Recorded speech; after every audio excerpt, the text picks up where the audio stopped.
Good to know. I'll keep an eye on that. Good. And also, I do this thing where I go live without telling you. Okay. He does do that. So that the beginning is more random. So we've been live for a bit now. Okay. All right. Hi, everybody. Thanks for joining us today. Hopefully, this was yet another random beginning to a random conversation. Today, I have Mariam and Russell with me, and I'm very excited to chat about a very interesting topic. So maybe I'll ask Russell to introduce himself very quickly for us. All right. Hi, folks. My name is Russell. I am the CEO of Sharpest Minds, a platform or marketplace for mentorships, specifically in data science, machine learning, and everything under that umbrella. So it's a place to go for folks looking to break into the industry who want some extra guidance from someone experienced. All our mentors are senior data scientists, ML engineers, data analysts from all sorts of industries across Canada and the United States. Cool. Glad to have you here, Russell. Our community and Sharpest Minds have interacted with and overlapped quite a bit over the past few years, and this conversation is very overdue, so I'm glad we are doing it finally. Mariam, what's new with you? Not much. Excited for this conversation today. I am in Florida for the last week and then heading back to Pittsburgh, then New York, and then I'll be in Toronto to see you for a bit, Amir. So excited to be back in Pittsburgh, but only going to be 2 weeks this time. Sounds exciting. Yeah, I'm also going to be traveling for a bit over the next few weeks, and we'll be back in Toronto soon. But Russell, what is Sharpest Minds? How is it different? Well, I gave a pitch there in my intro a bit, but so Sharpest Minds is, I think, a good transition layer for folks coming from traditional education who want to then break into industry. So the folks we help are usually recent grads, not necessarily from computer science or data science backgrounds, but folks from all over the map who are interested in the industry. Now, as we'll talk about a lot, there's tons and tons of resources online. I think it's very, very possible to teach yourself everything you need to know to get most of the way there for any sort of tech-related role. But there's almost like an abundance of information, and too many of the sort of MOOCs and boot camps and online courses there are a little too cookie cutter, in my opinion. So it helps a lot to work with someone who's actually working in the industry that you want to break in, who knows the ins and outs of what's necessary, what's not, who can filter the signal from the noise and sort of just be your one-on-one coach, tutor, slash sponsor. I think a mentor kind of does all those three things at different times. So the goal of Sharpest Minds is to find a mentor to help you get a job. And the idea is you pay nothing up front, but once you do get a role, you share some of your salary for the first year with your mentor in Sharpest Minds. So this way, all of us want the same thing. The incentives are aligned. We all want our mentees to get well-paying jobs because that's how we all make money. Awesome. I love that. And as Amir said earlier, a lot of people in our community have come from Sharpest Minds, and I hope vice versa as well. Yep. Russell, I'm curious, why did you join Sharpest Minds or the company name at that time? Yeah, sure. So I was actually an early adopter way back when, before it was a mentorship company. I was a sort of depressed PhD dropout. Academia, at least higher education, was not for me. And one day the founder, Ed, walks into our lunchroom on one of my last days in my program and goes, "Hey, I started this company." Back then it was called Yazabi, where we teach physicists data science and help them get jobs. And I was like, "Yes, please. I don't know what I'm going to do with my life. I'll learn data science." It was very new to me at the time. So at that time, the company Yazabi was basically just a Slack channel, and they sent me resources that they found on the internet and like tried to find companies for me to interview with. Eventually got a 2-month contract, not doing data science, writing some C++, which I had to learn on the fly. That went well. Turned out I loved writing software and bonded with the founders, Edouard and Jeremy Harris, a lot, and ended up being an early employee of Yasabi. And that was back in 2017. Not long after, we went through Y Combinator, ended up pivoting into this mentorship model. Because we found, like, no matter what we did, the smartest folks, even if they were super smart, that, judged by us, if they didn't have the right resume or credentials or whatnot on their backgrounds, they still struggled to break into the industry. And so we really wanted to help these people navigate. They've got the stuff. It's just like this weird transition to get in, and that's what led us to mentorships. And at the time, Lambda School was a big deal. Income share agreements seemed great. We're a big fan of incentive alignment, and so that seemed like a great model for the thing. And sorry, just one last thing. The founders actually left day-to-day operations about a year ago, and I found myself now as CEO of the company. So I've had to transition a bit from writing code to running things, which has been a hell of a ride. Very cool. I've been looking at, early days Yasabi and then later Sharpest Minds very closely over the years, because, very much like Russell, I came from a physics background and had to teach myself everything that I ended up learning about data science. And I always felt this pain that I had to figure things out on my own. And, I do this career coaching sessions these days because, that's the minimal amount of giving back that I can do. But, back when I was doing transition, I was very confused. Like, there was so much resources. There was so many directions. Like, a very common question that I get in my coaching sessions is, there's a lot of things. What do I need to know? And the answer is always, it depends. It depends on what you're trying to do. And your model is definitely very interesting. Your model is, let's help you build a portfolio. This reminds me of probably, how learning was decades ago, centuries ago. Like, you wanted to learn a trade probably a millennia ago, maybe not even centuries, but, you wanted to learn a trade, you would go out, find somebody who's skilled in that, a relative or father or grandfather, etc. They know carpentry or knew how to do a farm, etc. And he just stood there and learned.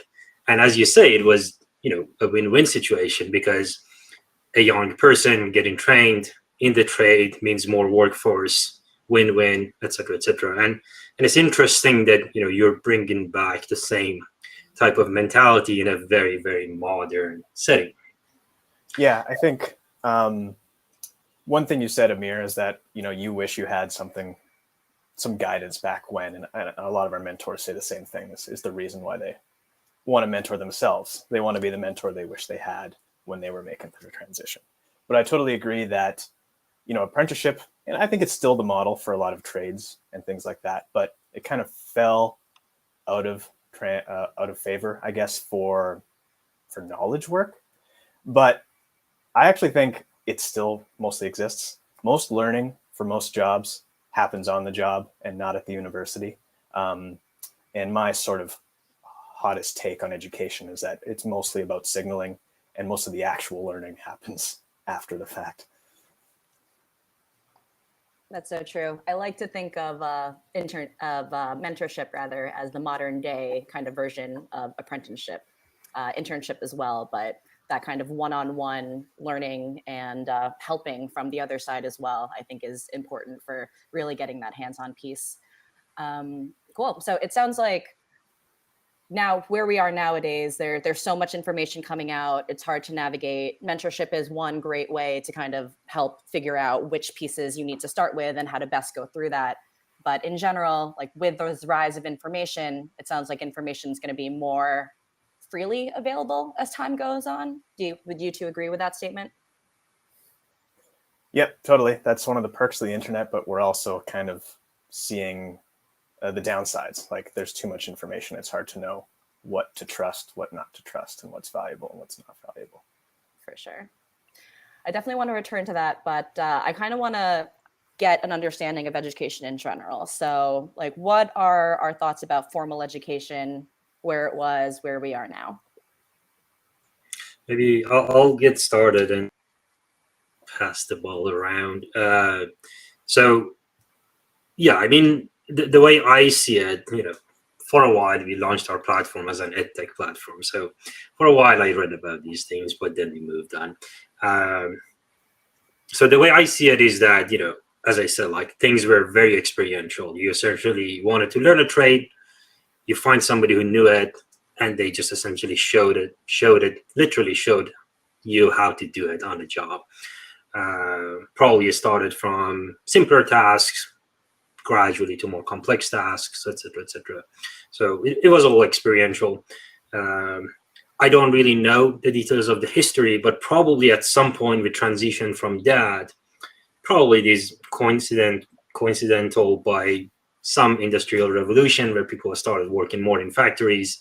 So things were like the way we worked was more formal. So the way we were educated needed to be more formal as well. So we probably moved on to some sort of formal education. I'm completely guessing this. But at some point, because of the speed, the pace at which information is available, that formal education became really ineffective because it was great at laying the foundation, but beyond that, it wasn't doing anything. Like, machine learning is a very good example. Like machine learning is moving at such a pace that in 6 months, things that you knew are probably starting to become stale. And probably before machine learning in other areas, probably software development, this was very common as well. And that's why probably distance learning and e-learning and things like that became a thing.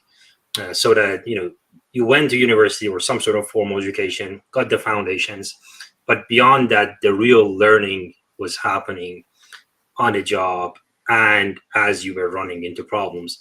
In our coordination, Russell, you put it interestingly that there are fact-based ways of learning and instance-based ways of learning. Yeah, so the way I tend to look at it, and this varies discipline to discipline, but like some things are best learned bottom up, like you gotta lay the foundation in order to learn anything at the top. And so I think, Amir, you probably know, but I think physics is a great example. You can't just dive into quantum theory without having a good baseline of linear algebra and a whole bunch of math and physics and whatnot. But I noticed, because I started in physics as doing my master's and PhD, and eventually started writing code, and I had to switch my thinking. At least with software, I found that a top-down approach was a lot better. So I didn't need to know basic computer science to get a basic program running. So I had to switch my thinking. This actually was a struggle for me because there was a bit of uncomfort of doing things without fully understanding what's going on under the hood. But once I got over that, it greatly speed up my learning because, I think this is unique to software development and things in general, because you can quickly build something, write some code, run it, see what broke, learn why it broke, and iterate. And you can build things and iterate really quickly. You couldn't do the same thing building a bridge, for example. You get really one chance to build that bridge. You can't iterate on it very quickly. So I think software development, machine learning, data science are unique in this aspect of like top down is a super effective way to learn.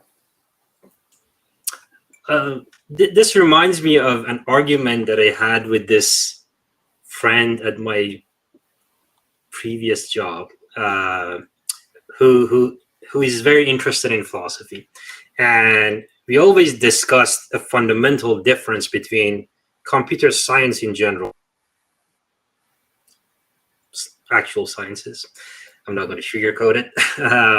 So I think a very important fundamental difference is that in things like physics, in mathematics, in chemistry, etc., there are principles. And the name of the game is come up with the minimum set of principles that explain the whole universe. Like, the unification theories that we love in physics are very good examples, like that we're trying to get very, very few formula that explains many, many, many things. Like that's the name of the game there. So it's very interesting what you're saying, because the process is figure out principles, and based on these principles and facts, we're going to build everything. While in computer science in general, and statistics to a good extent, everything is about, we can't necessarily come up with principles. Like there are different ways that something can happen. So we have to come up with an approach that statistically, something is more likely to happen, therefore, blah, blah, blah. This was something that I had to wrap my head around, even, coming to data science from physics as well, that, things don't necessarily have principles. You have instances, examples, aka data. You throw it at an algorithm, it learns how to repeat that behavior, which is very similar to what you're describing. Like you call it instance space, but if you have a lot of instances, that's just data, right? That you're training models on. Yeah. To clarify, so my disambiguation is top down versus bottom down, but one of our developers at Sharpest Minds has a different framework of thinking about it, and she calls it definition first versus instance first. And her thinking is that, you can divide people into the categories that they like to learn in. So some people prefer to have like that foundation laid of like the definitions of things, what they are, how they fit together before actually like building.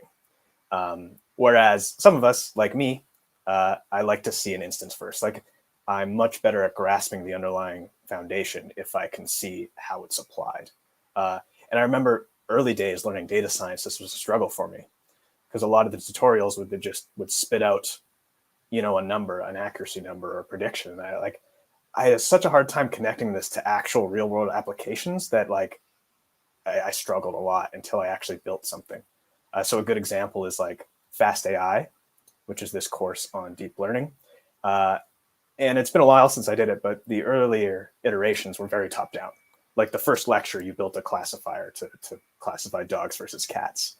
And then slowly understood what the heck went on behind the scenes. And that was so much more effective for me, at least. But to be fair to Rose, who's mentioned that like she prefers the opposite approach of working her way up. And so it's a preference thing too, I guess. Cool. The pain point you just described of it being difficult to connect actual applications to predictive accuracy or something is a very same pain point we see when talking to a lot of executives. So you're definitely not alone in that sense. And it's helpful to hear you talk about your perspective of the instant first versus definition first. So it sounds like there's almost two aspects to it. It's what you're learning, whether it's a hard science or whether it's data science or coding. And then there's also the personalization element of what you as an individual prefer how to learn certain things. Mm-hmm. Cool. So I think it's probably helpful to maybe give some solid definitions for a couple other things that might come up in this conversation. So let me just rapid fire go through a couple of things I have here. So we'll mention communal learning, probably cooperative learning, experiential learning, and micro learning. So communal learning essentially is community-based learning to integrate student learning in academic courses with this community engagement element. Cooperative learning is kind of the flip side. It's students working in smaller groups together to maximize their own and each other's learning. And then experiential learning, we have the process through experience, really defined as learning through reflection on doing something.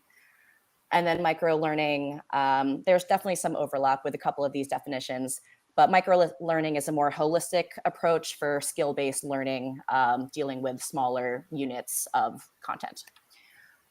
Cool. So I hope those definitions are helpful, and we'll have all of these written up in the recipe that kind of aggregates all of the resources we'll be talking about today. And then the last definition we'll talk about is MOOCs. I think everybody here should be familiar with MOOCs, the acronym for Massive Open Online Course, study, of course, made available through the internet, usually without charge or smaller charges to a very, very large number of people. Cool. So with that in mind, I think talking about like the rise of MOOCs and how they've changed the game in education could be a really interesting topic here. Yeah. When we were talking on the on our coordination call, one of the things that I said that sort of came to me at the moment, and then I researched it a bit, was in my mind, there was this association between MOOCs and machine learning. Like in my mind, started when people got excited about machine learning. But when I researched, that was not true. Like many other things that you associate, probably courses popularized MOOCs in probably 2012. But MOOCs have been around way before, like probably at least even the term MOOC was around probably at least a decade before that, according to some Wikipedia I was reading. And the whole concept of e-learning, and MOOCs obviously didn't come out of nowhere. They came from distance learning and such that goes back to late 1800s, where people would write things and package them, put them in envelope, and send it to somebody who was trying to learn it, right? So sort of like learning from a distance rather than gathering in a place to learn has been around for a while. Even, I believe I read in 1950s, some universities were recording videos and sending it to, the students who wanted to learn from a distance, right? So, like anything else, this idea has been around, has been evolving, and adapting to the most common media of the day. But definitely, the interesting transition happened in 2012, when all of a sudden there was this massive hype around MOOCs with Coursera and Udemy and 6 million other examples of those. But it died. It went away. What happened? So, I mean, I wouldn't say they died. They're still very much around. The sort of promise of MOOCs, which is still, I think, an interesting promise, is that if you want to learn something, you no longer have to be restricted to the teacher down the street, right? You now have access, theoretically, to the best teachers in the world. Everyone can. So, every single person on the planet can learn machine learning from Andrew Ng, who was one of the founders of Coursera, Amir, which is why you probably have that association. So that's a promising statement, right? You can now learn from the best teachers in the world. But I think the trade-off there is like, okay, now the best teacher in the world can scale themselves to everybody on the planet, which is great, though it kind of leads to some winner-takes-all effects in the economic space of it. But the trade-off, I think, is a lack of personalization, right? In order to scale to everyone in the universe, the world, you need to have something that's general enough to be digestible by everyone on the planet. And so then you see a transition to other types of online learning courses. I think the interesting parallel to Coursera is Udemy, which is started as more of a marketplace. So anyone in the world can spin up their own course on whatever niche topic they want. And ideally, this other aspect of the internet lets any niche creator or teacher reach their niche audience, which is a pretty cool aspect of the internet and how it changed learning. Yeah, for sure. So one thing in my personal experience for MOOCs that I found, like I have probably taken 7 or so myself, and I'm probably signed up for maybe 40 others that I haven't touched in a while. But for me, it's the sheer amount of information overload. I can learn anything. So I signed up for a bunch of things, and now I have this backlog of all of this content I want to learn. So for me, like, it's definitely a lot more potential engagement that I could do, but because of the sheer overwhelm, it leads to less engagement for me as an individual. So I'm curious, what are your personal experiences with MOOCs from the engagement and maybe even the accountability side? Yeah, I went through a similar stage. I think when Coursera launched, I thought it was the coolest thing ever, right? But it kind of plays to that ambitious side of all of us that thinks we can learn everything now that we have the opportunities. But then you start the course and it's hard work and there's no real accountability to finish it. There's no credential at the end unless some of these courses started to introduce credentials, I think, as probably a way to make money and to encourage people to actually finish the things. But yeah, I think like completion rates in these like passive MOOCs is really, really low. Right. So Russell, you mentioned the certificates for MOOCs, and I'm curious your perspective because you at Sharpest Minds, you guys are placing data scientists in roles at jobs. How do certificates actually serve as this kind of proof of work element? Is it very well received? Are a lot of employers pushing back on certain elements? What have you seen there? Yeah, and this is my own bias, but like I tend to view like if I see someone's resume or LinkedIn and it's full of certificates, like micro certificates, I view that as a negative signal. And I can't quite explain why, but I think the fact that they're so readily available and easy to obtain kind of reduces the signal of that. So part of the reason that I think like traditional universities and colleges are still so prevalent in society is because they're super useful as signals to hiring managers and employers. Because it signals not just that you're competent, right? You can take an IQ test or do something else to prove that. But, and here I'm leaning on a book called The Case Against Education by Brian Kaplan, which, great book, very dense, very thoroughly researched. But he argues that the reason that there still is like a wage premium for college grads and high school grads is not because of the actual things you learned, but because it's useful as a signal. It signals intelligence, but also conscientiousness, like the ability to start something and finish it all the way to the end, and conformity. So you can like obey social norms and go to class and do your homework and like do that for 4 years straight. And so all these three things are like valuable traits to employers. And it's hard to replace those with a credential that takes you a couple months, right? That's really interesting. The conformity element it makes sense as from an employment perspective, you want to make sure people can fit within the mold and adhere to certain cultures and all of that. But something about it rubs me the wrong way. I don't want to conform. I wonder why you're a founder. Right? Go figure.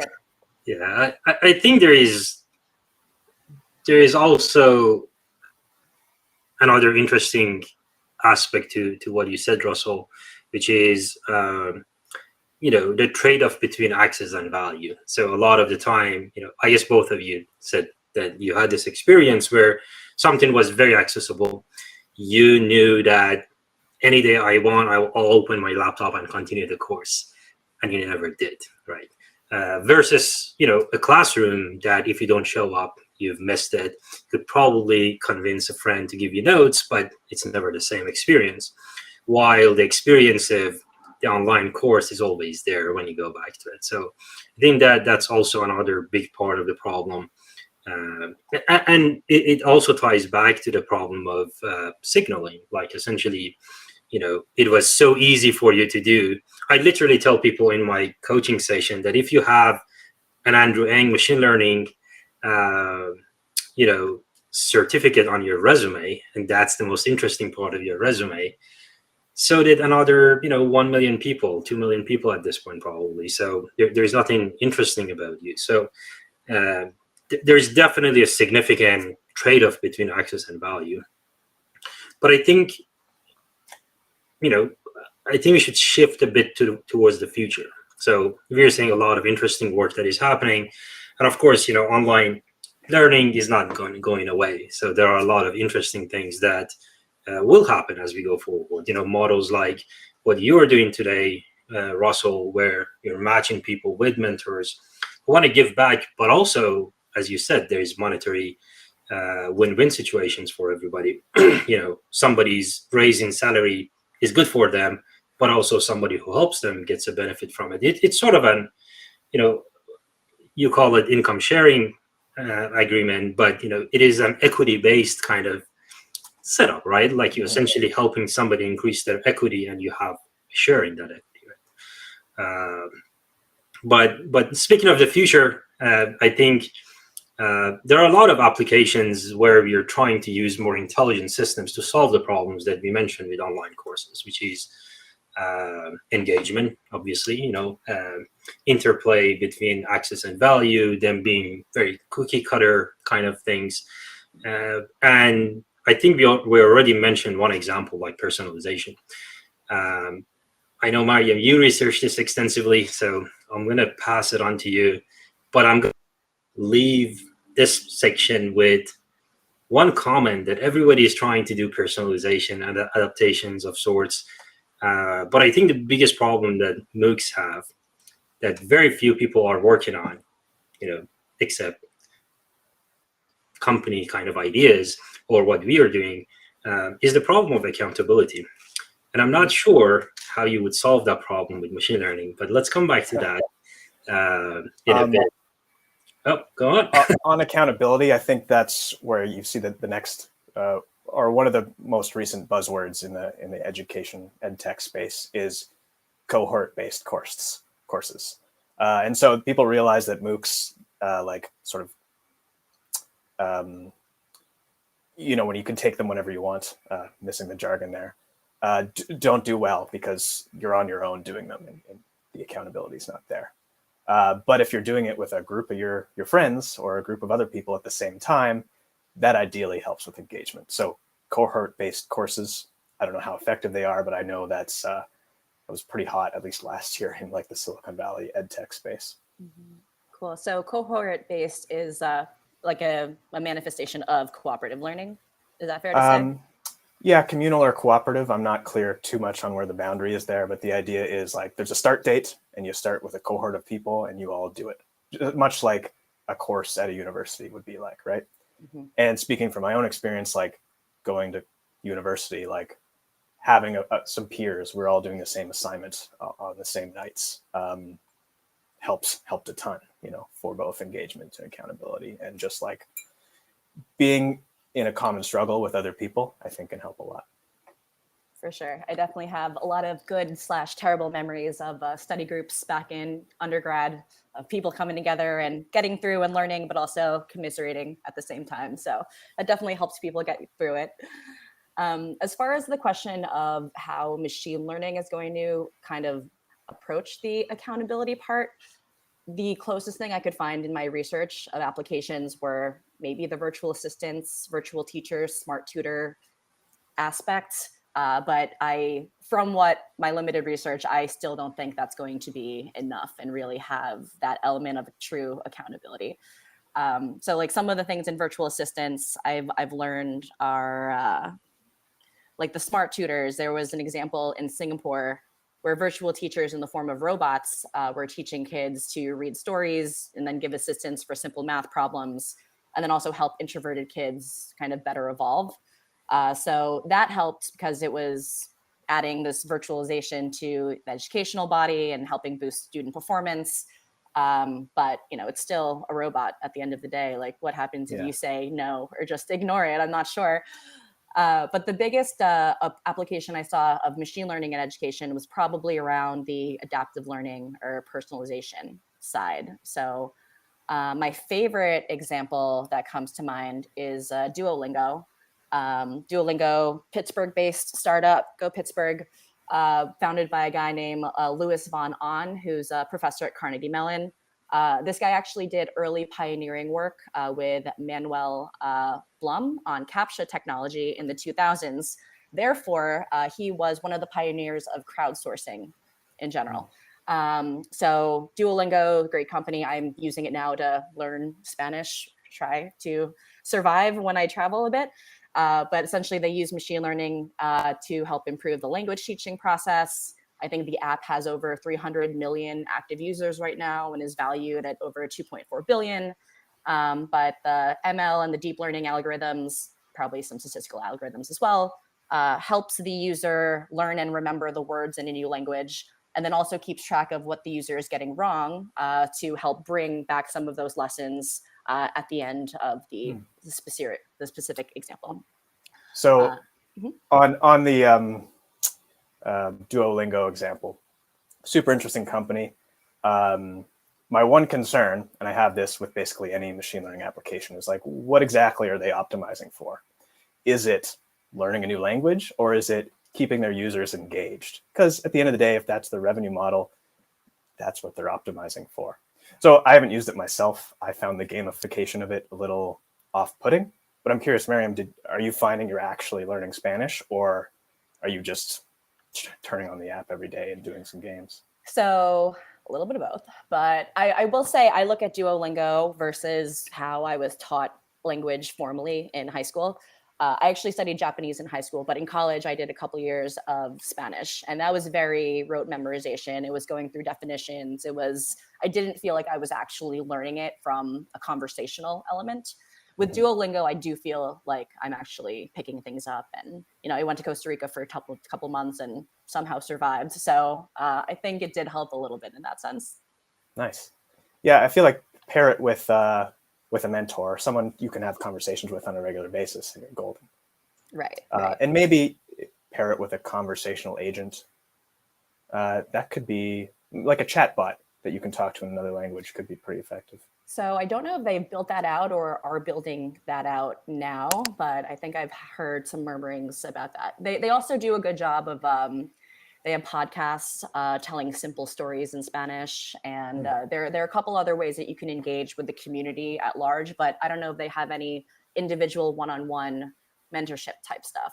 And I feel like the fatal flaw of a lot of MOOCs and online learning platforms in general is they're so focused on scaling. So the whole one-on-one element is the first thing to go out the window, because that's not going to be profitable for them in the long term. It's a very interesting topic. Coursera, speaking of cohort-based ideas, Coursera experimented quite a bit with that idea, right? Like for quite some time, they were sending you nudges that, oh, this course starts on this date and it goes until this date. And every time I was like, and I'm sure all of you did the same thing, right? So there is something to be said about like just doing arbitrary deadlines and nudges is not going to make a difference. So creating arbitrary cohorts, even the cohort-based way of learning that you described, Russell, I think that's largely just peer pressure. It's not accountability yet. It is mostly like, oh, Russell is doing this, I guess I'll do it too, right? So I think the fundamental thing that is missing, like why do we want peer pressure? Why do we want arbitrary deadlines? Why do we want cohort-based? Is creating value alignment. So, right, like there is a reason that you're learning something, right? So sometimes it is for signaling, as we talked about at that extent, but a lot of time it is so that we can do something, right? Like the so what of learning is so that we can do something. And that value alignment a lot of the time is not there. Like you take online courses because you're told and or you're assuming by cultural biases that I need certificates to populate my resume to get a job, right? And what you're doing at Sharpest Minds is interesting because you're saying, well, actually, no, like your value is in your skills. So let us help you develop your skills in conjunction with somebody who has done it previously. So they know what and they're probably hiring people like you now. So they know exactly what should be on your resume. So, that's a good example of value alignment. And I think another very good example of value alignment is, when you learn on the job, like you're doing something, you get stuck somewhere, go out, learn it, come back and continue your work, right? There's a very close, value alignment with what you're learning and what you're trying to do, because you're exactly learning what you like. The impact is immediate. A lot of the time, the problem with education is that you learn things in case it is helpful one day, right? So that delayed gratification, that misalignment in values, that the activity you're doing now, like you have to do a lot of reinforcement learning to figure out, okay, how is the thing that I'm doing now going to eventually give me that extra 10K bonus that I want, right? So I think that there is a deeper conversation to be had there, which again goes back to what you were saying. What is the value that Duolingo optimizing for versus the value of the experience of the user, right? Yeah, I mean, with Duolingo, maybe there's a case to be made that they're aligned, right? Their users stick around when they learn better, and so they're incentivized to make better learning algorithms. And there's probably something there, but it's still, I'm skeptical of anything that relies on engagement just by default. Mm-hmm. See every social media platform ever. But something you mentioned, Amir, that like there's this separation of what you learn and the value. And I think this is why so many people in like elementary school hate learning math, because they're like, what am I going to use this for? And there's a lot of stuff you learn in elementary school that you just don't use ever. And this is a big argument that Brian Kaplan makes, is that so many of the things that you learn in school, and that in that degree that then gives you a wage premium, you never have to know again. And he cites all these studies interviewing people who've forgot basically 90% of what they learned in school. Like, same. All my learning's been done on the job. You know, there was a bit of career transition for me, but not using thermodynamics day to day, or fluid mechanics or quantum mechanics. And I might have, but even if you go back, like all the history and geography I learned in elementary school, I'm not using today. There might be an argument to be made that it's good to have a population that's got all the same sorts of facts, which is kind of a like education just for education's sake. Conformity. Well, I don't know, like if the future of education is like personalization for every single person, thanks to free information and machine learning recommendations and all that, and like connecting with the right teacher for the right thing, that's great. Everyone can learn what they want. But then you have a world where everyone had their own unique path, and maybe it's harder to have conversations with people because everyone had a different educational background. I don't know if that's a good thing or a bad thing, to be honest. So I'm based in the US, and in the US, it's formal education is very based by the state. So I'm constantly traveling and running into conversations where, you know, someone calls it the war of northern aggression versus the civil war. And we're like, okay, let's move on to a different topic. But yeah, so I think there are definitely some examples of different kind of facts and information being spread out for the general culture in the US, at least. Yeah, that could we could go off on a whole tangent of just facts and information and the disinformation space nowadays, and what is even reality. So let's maybe table that. But I keep coming back to like predictive analytics in. Oh, actually, maybe let's go to this this question in the chat first, because then I think we could tie it all together. Yeah, I was I was just staring at. Well, it is more of a comment in the chat that says, you know, there is a correlation between engagement and learning. And if you increase one, the other one would increase. And that's an argument for personalization. I could see that. But my problem with that statement, going back to the value alignment, is that engagement, if it is fluffy, based on, you know, something that is not more fundamental need, is going to just pass. Like, okay, if Duolingo game is interesting to you for a few weeks, but is not solving a fundamental problem, you're just going to get bored and move on to the next fun thing, right? So yes, there is correlation, but definitely there is no causation, right? So like Mariam, you probably are sticking to Duolingo for Spanish a lot more because you're traveling in Costa Rica, right? You have the need. Like if you don't have that skill, you're not going to be able to communicate well, blah, blah, blah. Like the need is very, very present on top of the mind. Of course, then you're going to see the good parts of the app because it is helping you, blah, blah. But, you know, in a few months, you're traveling in France and you're already good at French. How I mean, I'm making it up, but, you know, how well would that tool work for you? You know, it is still the same engaging experience, but your need has moved, has changed, has transformed to a different shape. So, of course, you know, from a machine learning point of view, you know, we like to build models and personalization is great, but ultimately from a user experience point of view, you know, I question if engagement is the thing we should optimize for. Because yes, people will stick around, but stick around to do what? You know, as soon as the fundamental reason is removed, they're just going to move on. Which maybe is the the normal life cycle of things. I'm excited about Duolingo for a few days. Then I'm gonna start buying and selling NFTs, and then another day quantum computers or something. I don't know. Yeah.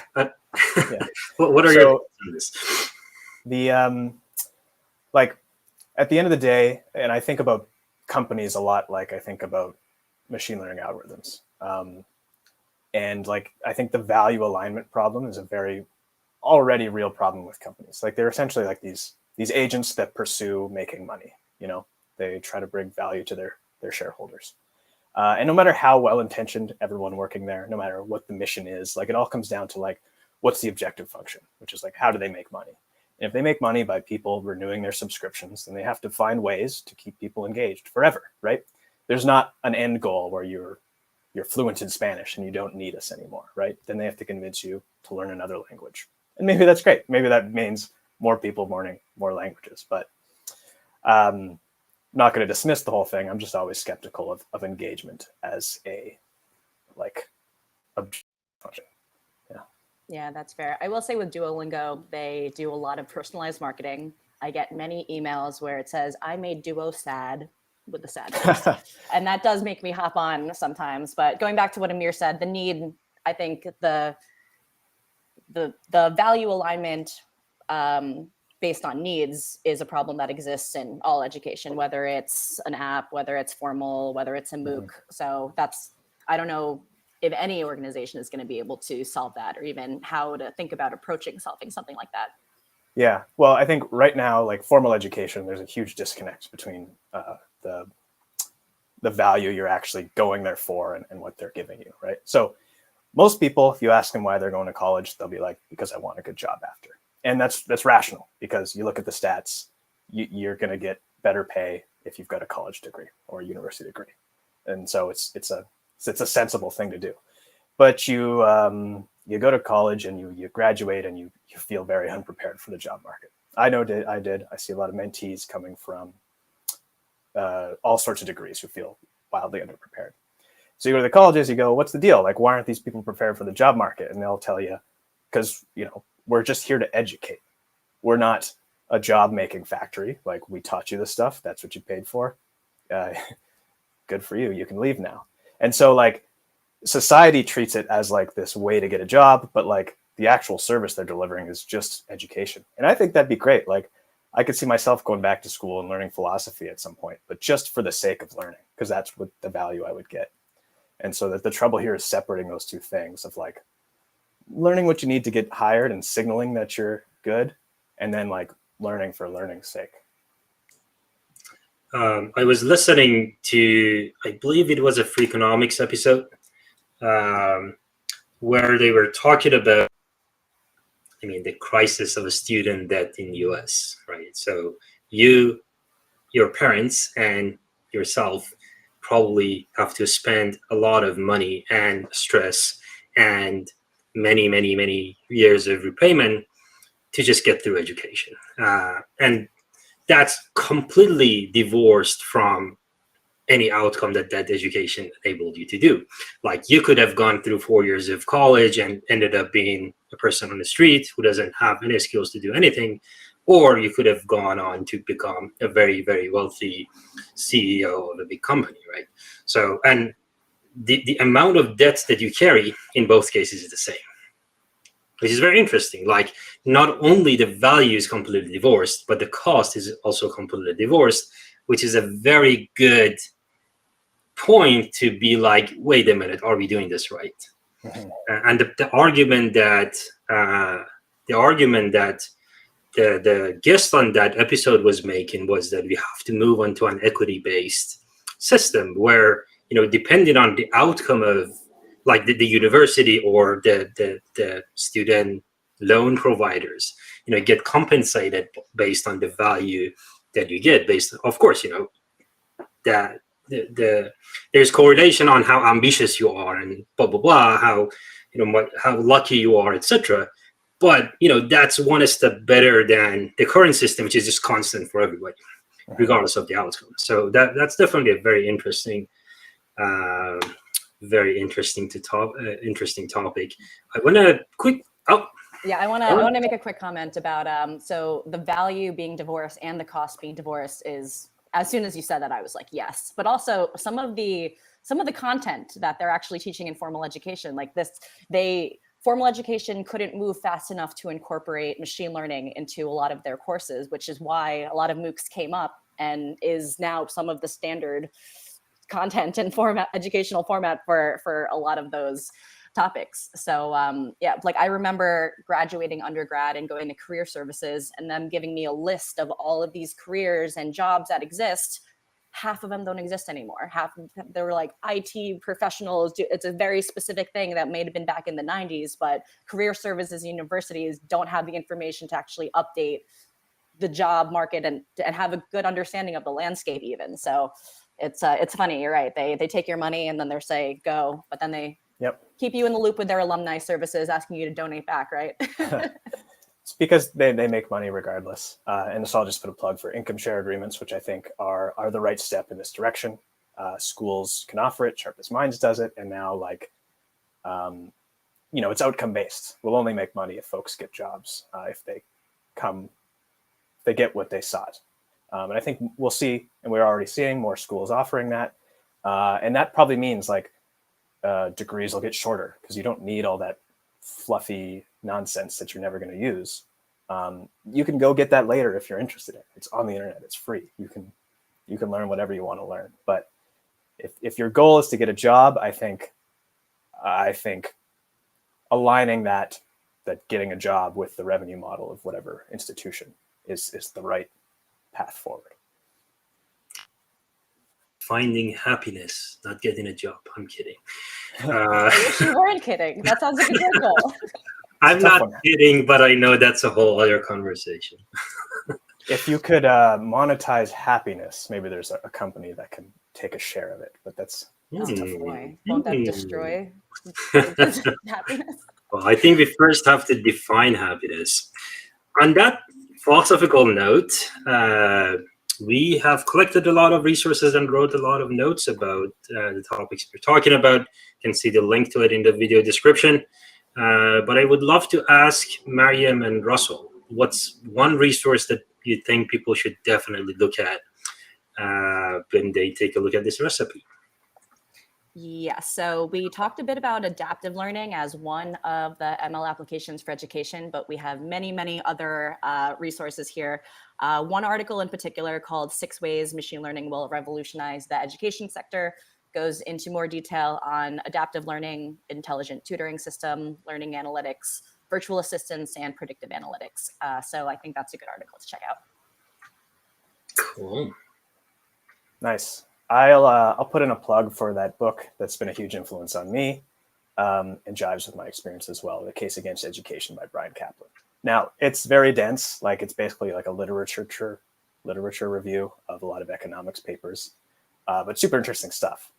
Just one interesting tidbit, but like folks who get 3.9 years done of their degree and then drop out without the actual degree, they don't get the wage premium that the folks with the degree holders do, which is, like, I think, a huge point towards the degree is a useful signal, and that's basically it. It's not what you learned, but so if you don't want to read the book because it's super dense, I actually haven't read the whole thing because it's a bit dry, a lot of numbers. I do have a blog post on my newsletter with a little bit of a summary. Excellent. That's what I wanted to recommend. So check out Russell's blog post. There are 2 links from it. They might move around, but you can see physicist to programmer and also education and signaling. So definitely check them out. And of course, my favorite resource on this list is this video. I think this was a very fun conversation that we just had. When we were doing the coordination, we were slightly worried that is there enough to talk about, but I think we should do 2 or 3 more sessions to cover everything that we thought we would. Yes, please. But we are almost at the top of the hour. So Russell and Mariam, what's the verdict? What's the call to action for the audience? So for me, check out the recipe. I want to hear if there are other resources that you think that should be added, or if you agree or disagree with any of the things that we have, any of those resources. Feel free to comment directly on them and ask us questions. You can also comment on this YouTube video, just engage with us, and we can add more interesting things to the recipe. So all of the resources will be in one place for you to reference in the future. Nice. And of course, I got to plug Sharpest Minds. If you're looking for a mentor or you want to give back to folks trying to break in, go to sharpestminds.com and sign up to be a mentor or mentee. Otherwise, find me on LinkedIn, give me a message. I'm super interested in signaling and how we actually do a better job that doesn't cost so much time and money. So if you have any thoughts on that, shoot me a message on LinkedIn. Excellent. I'm going to do a very different kind of call to action. I see a person called Arshad is leaving comments in the YouTube chat, and he said that they said that they work in the space. So I'll definitely encourage you to reach out to us and collaborate with us on this recipe so that others can also benefit from your knowledge. And that's an invitation to everybody who is more knowledgeable about this topic than us. We were having a random conversation about it, based on our experiences and things that we've learned. Of course, Russell, based on the work that he's been doing with mentors and mentees. A very interesting topic. I don't think we came up with a solution. I'm leaving this conversation with more questions than answers that I had at the beginning. Definitely the question of, when we were coordinating, it was, the accountability and engagement was was very interesting.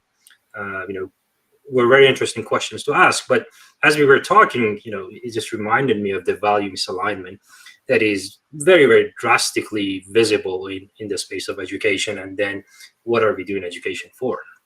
So I'm very interested to see where that goes and how technology can contribute to it, machine learning or otherwise. There are very interesting stuff happening in Web3 space that I'm very curious to see where they go. So there are a lot of decentralized knowledge management and education kind of ideas that are being floated around, sort of, connecting the downstream value to an activity that you did previously. It is something that you can start squinting your eyes and imagine there. So very interested to see where that goes. Maybe we'll do even a session on that. Yes. We do have people in Web3 space. So on that note, thank you so much for joining us today. Thank you so much, Russell and Mariam, for joining. It was a fun conversation. And next week, we will be back talking about DeepMind's work on weather forecasting. So that will be a lot of fun as well. Thank you so much. Hope to see you next week. Thanks a lot. This was fun. Bye. Thanks, Russell. Thanks, Amir. Oh, I already want to start planning our next one.